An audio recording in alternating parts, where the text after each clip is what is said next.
August 1వ తేదీన రెండవ శ్రావణ శుక్రవారం వచ్చింది. శ్రావణ శుక్రవారానికి చాలా శక్తి ఉంటుంది. శ్రావణ శుక్రవారం మహాలక్ష్మీదేవిని పూజిస్తే మీ ఇంట్లో లక్ష్మీదేవి స్థిరంగా ఉంటుందని, మీ కుటుంబంలో సుఖ సంతోషాలు వెర్లివిరుస్తాయని నమ్ముతారు. స్త్రీలు దీర్ఘసుమంగలిగా ఉండాలంటే తప్పనిసరిగా శ్రావణ శుక్రవారం లక్ష్మీదేవిని పూజించాలి. ఎంతో శక్తివంతమైన రెండవ శ్రావణ శుక్రవారం రోజు లక్ష్మీదేవిని ఎలా పూజించాలో ఈ వీడియోలో తెలుసుకుందాం. ముందుగా ఈ వీడియోకు ఒక లైక్ కొట్టి ప్రతి ఒక్కరూ ఛానల్ని సబ్స్క్రైబ్ చేసుకోండి. అత్యంత పవిత్రమైన శ్రావణ శుక్రవారాల్లో లక్ష్మీదేవిని పూజిస్తే కోరిన కోరికలన్నీ కూడా తీరి మహాలక్ష్మీదేవి అనుగ్రహంతో మీ సంపద రెట్టింపు అవుతుంది. అలాగే ఈ శ్రావణ శుక్రవారం రోజు ప్రతి ఒక్కరూ కూడా ఇంట్లో దీపం వెలిగించాలి.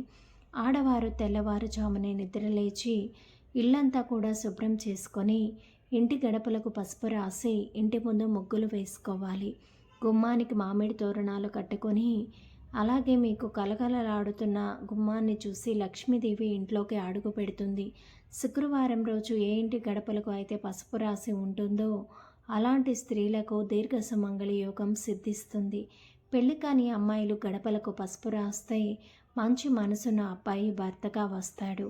ఇక ఇల్లంతా కూడా పసుపు నీళ్ళు చల్లుకొని ఇంట్లో దీపారాధన చేసుకోవాలి. పూజగదిని శుభ్రం చేసుకొని పూజగది ఈశాన్యంలో ఒక చిన్న కలశాన్ని ఏర్పాటు చేసుకోవాలి. కలశం ప్రతిష్ఠించడానికి ఒక రాగి చెంబు తీసుకొని పసుపు రాసి కుంకుమ బొట్లు పెట్టి కలశం కింద కొద్దిగా బియ్యం పోసి దానిపైన కలశాన్ని పెట్టుకోవాలి. అలాగే అందులో పసుపు, కుంకుమ, రూపాయి నాణాలు, చామంతి పువ్వు, అలాగే వక్కలు వేసి కలశంపై మామిడాకులు పెట్టి కొబ్బరికాయను పెట్టుకోవాలి. కలశం పైన పెట్టే కొబ్బరికాయకు పసుపు రాసి కుంకుమ బొట్లు పెట్టాలి. అలాగే స్త్రీలు తప్పనిసరిగా పసుపు రంగు వస్త్రాలు ధరించాలి. అలాగే శ్రీ సూక్తంలోని మొదటి శ్లోకం ప్రకారం పసుపు రంగు వస్త్రాలు ధరించిన ఆడవారు లక్ష్మీదేవిని పూజిస్తే ఆ ఇంట్లోకి వెంటనే లక్ష్మీదేవి అడుగు పెడుతుంది. అలాగే లక్ష్మీ పూజలో కలశాన్ని ఏర్పాటు చేసుకుంటే మీ పూజకు రెట్టింపు పుణ్య ఫలితం లభించి మీ పూజల్ని నేరుగా లక్ష్మీదేవి పాదాల చెంతకు చేరుతాయి. ఈ విధంగా కలశాన్ని ప్రతిష్ఠించి లక్ష్మీదేవిని అలంకరించుకోవాలి. ఇక దీపారాధన చేసే ముందు గణపతికి నమస్కారం చేసుకోవాలి. ఏ పూజకైనా కానీ గణపతికి నమస్కారం చేసుకొని ఎలాంటి అడ్డంకులు ఏర్పడకుండా పూజ పూర్తయ్యేలా ఆశీర్వదించమని వేడుకోవాలి. మీ పూజ గదిలో ఉన్న లక్ష్మీదేవి చిత్రపటానికి కుంకుమ బొట్లు పెట్టి గులాబీ పూలతో అలంకరించుకోండి. అమ్మవారికి గాజుల మాలను సమర్పించండి. ఎరుపు రంగు మట్టి గాజులు కొని ఒక పసుపు దారానికి గాజులు కట్టి అమ్మవారి చిత్రపటానికి వేయండి. శ్రావణ శుక్రవారం పూజలో అమ్మవారిని ఎంత అందంగా అలంకరించుకుంటే అంత ఐశ్వర్యం మీ ఇంటికి కలిసి వస్తుంది. లక్ష్మీదేవి అనుగ్రహం వెంటనే కలుగుతుంది. ఇక లక్ష్మీదేవికి తాంబూలం సమర్పించాలి. తమలపాకు పైన 2 అరటి పండ్లు, వక్కలు, ఒక పుష్పం, 1 రూపాయి నాణం, అలాగే ఒక జాకెట్ ముక్కను తాంబూలంగా అమ్మవారికి సమర్పించి ఇంట్లో దీపారాధన ప్రారంభించాలి. అయితే ఈ శుక్రవారం పూజలో 2 మట్టి దీపాలు వెలిగిస్తే చాలా మంచిది. మట్టి దీపాలు లేని వారు ఇత్తడి కుందులో కానీ వెండి ప్రమిదల్లో కానీ దీపారాధన చేసుకోవచ్చు. లక్ష్మీదేవి అష్టోత్తర శతనామావళి చదువుతూ అమ్మవారిని పూజించాలి. అలాగే కనకదార స్తోత్రం కూడా పఠించాలి. ఈ స్తోత్రాలు చదవలేని వారు ఓం మహాలక్ష్మీదేవి నమః అనే మంత్రాన్ని చదువుతూ పూలతో లక్ష్మీదేవిని పూజించాలి. ఇక లక్ష్మీ పూజలో అమ్మవారికి నైవేద్యంగా మీకున్న స్తోమతను బట్టి పులిహోర, వడపప్పు, పాయసం, గారెలు, బూరెలు, పానకం వంటి నైవేద్యాలు నివేదించాలి.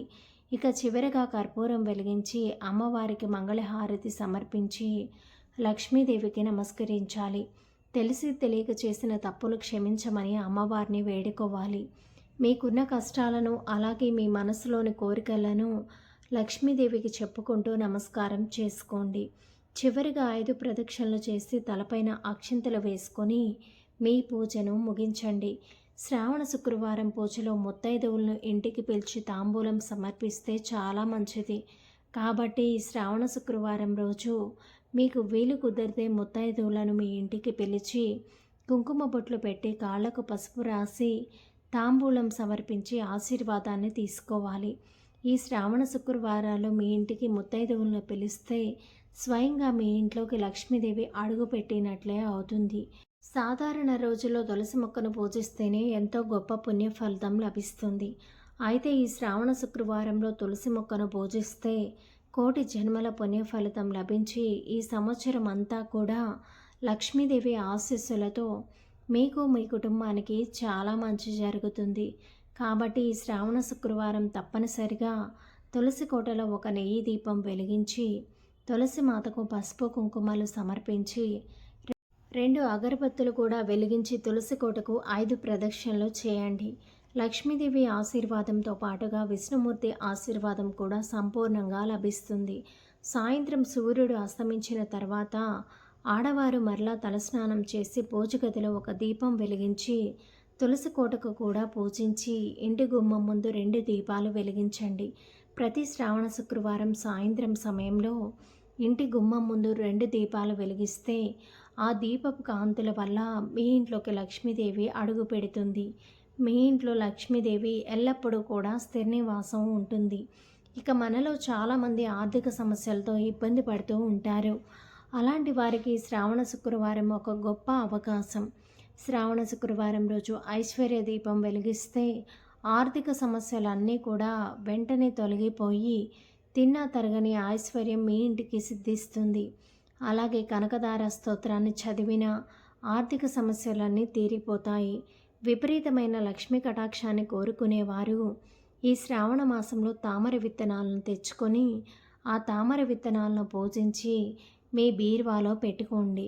మీ ఇంటి ధన ప్రవాహం అనేది విపరీతంగా పెరిగిపోతుంది. మీ ఇంట్లోకి పుష్కలంగా డబ్బు చేరుతుంది. ఈ వీడియో నచ్చితే వీడియోకు ఒక లైక్ కొట్టి ఛానల్ని సబ్స్క్రైబ్ చేసుకోండి.